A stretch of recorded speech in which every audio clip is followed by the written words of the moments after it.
Els serveis informatius de Ràdio Abrera us ofereixen l'entrevista del dia.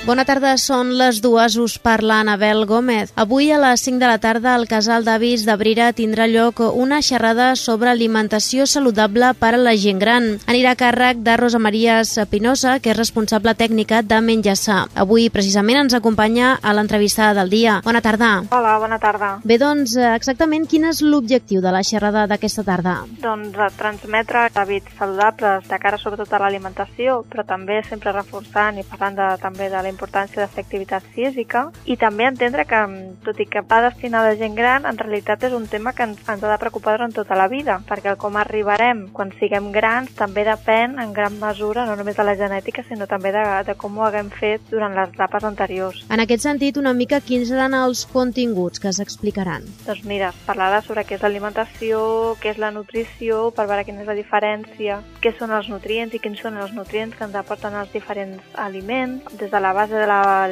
piràmide d'alimentació saludable, veure com s'utilitza amb el dia a dia, no? Quins grups d'aliments són els que no poden faltar mai a la nostra alimentació, perquè cadascun d'ells és representatiu d'alguns nutrients en concret, i si els fem que tots aquests grups, que en total són 6, no faltin mai a l'alimentació diària, doncs ens assegurarem que no ens falta mai cap d'aquests nutrients que el cos necessita per funcionar i per tenir energia. Després també parlarem de quines són les particularitats que hauríem de tenir en compte quan som grans, o bé perquè podem tenir problemes de masticació, perquè hi ha problemes, per exemple, digestius, perquè, clar, la funcionalitat del sistema digestiu no és la mateixa, no hi ha la mateixa motilitat, no hi ha el mateix moviment, i a vegades les digestions poden fer més pesades. Veure també quines coses podem tenir en compte a l'hora de facilitar l'alimentació perquè això no sigui un problema, i després també parlarem de memòria, de com l'alimentació també ens ajuda a reforçar la memòria, a reforçar el sistema nerviós i ajudar a prevenir algunes malalties neurodegeneratives. Aquesta tarda es donaran més especificades totes aquestes propostes, tots aquests apunts que estem esmentant, però així a grans trets i per fer una miqueta d'avançament, podrien explicar els principals consells o el més destacat,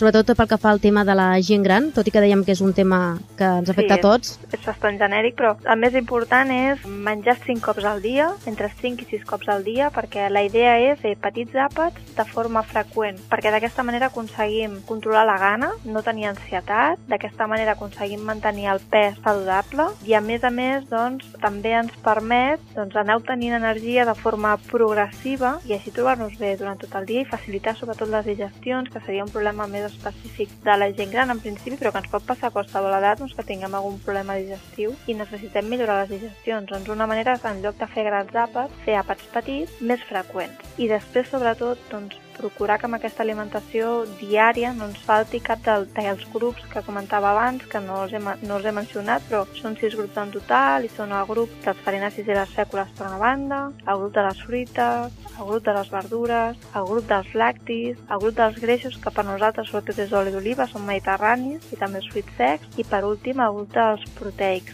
que és un grup que és bastant ampli, i on hem d'incloure els llegums, que dels llegums amb l'actualitat ens recordem poc i ens faciliten molt la feina, ens ajuden a tenir una alimentació molt saludable i alhora també ens ajuden de cara a la butxaca perquè són molt econòmics. I l'avantatge que ens ofereixen els llegums sobretot és que quan mengem llegum ja no hem de menjar ni carn, ni peix, ni ous. Per tant ja és un segon plat, pot ser un plat únic complet si l'acompanyem de verdures i si el barregem amb algun cereal. Per tant, menjar 2 o 3 cops a la setmana llegums ens facilitarà molt la feina des de tots els punts de vista. Imaginem que important una alimentació saludable i també el tema de l'activitat física. Exacte. Sí, és important moure's dins de les possibilitats de cadascú, intentar fer alguna cosa i que ens agradi més a més, perquè això també és important, que ens ho passem bé quan ho estem fent. Igual que amb l'alimentació en definitiva forma part de l'alegria de viure, per tant l'hem de gaudir també. Llavors l'activitat física pot ser, no tenim per què apuntar-nos al gimnàs, pot ser simplement el fet de sortir a caminar cada dia una mitja horeta, 3 quarts, a un ritme més o menys bo, intentant no parar. A partir d'aquí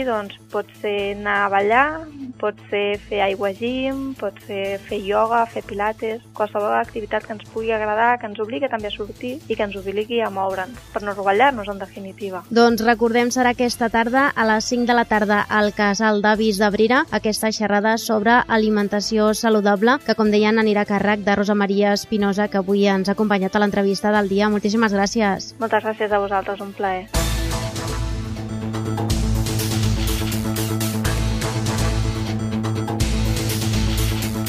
Ràdio Abrera. Serveis informatius.